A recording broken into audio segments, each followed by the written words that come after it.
নমস্কার, সুপ্রভাত। কেমন আছেন সবাই? আশা করি প্রত্যেকে ভালো আছেন। আজকে 20শে নভেম্বর 2024, বুধবার। আমরা দেখে নেব ইতিহাসে 20শে নভেম্বর দিনটির তাৎপর্য। আজকে হচ্ছে বিশ্ব শিশু দিবস। 1750 খ্রিস্টাব্দে আজকের দিনে মহীশূরের শাসক টিপু সুলতানের জন্মগ্রহণ হয়। 1837 খ্রিস্টাব্দে ফাউন্টেন পেন বা ঝর্ণা কলমের আবিষ্কর্তা মার্কিন বিজ্ঞানী লিওনি ওয়াটারম্যানের জন্ম 20শে নভেম্বরে।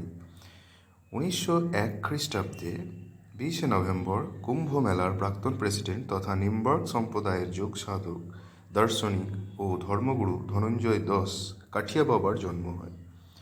1910 খ্রিস্টাব্দে আজকের দিনে রুশ সাহিত্যিক লিও টলস্টয়ের মৃত্যু। 1917 খ্রিস্টাব্দের 20শে নভেম্বর ইউক্রেনকে প্রজাতান্ত্রিক রাষ্ট্র হিসেবে ঘোষণা করা হয়।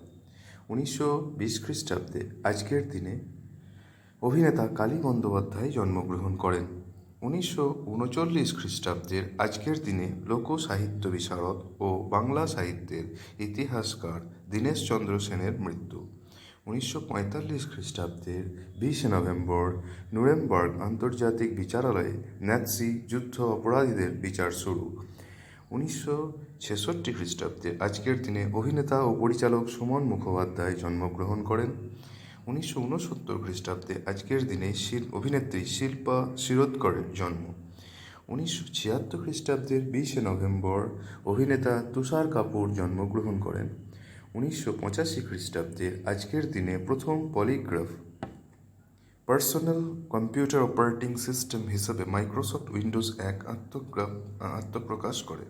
1922 খ্রিস্টাব্দে আজকের দিনে অর্থাৎ 20শে নভেম্বর অভিনেত্রী ঐন্দ্রিলা শর্মা দীর্ঘ ক্যান্সার ভোগের পর মৃত্যুবরণ করেন। ধন্যবাদ।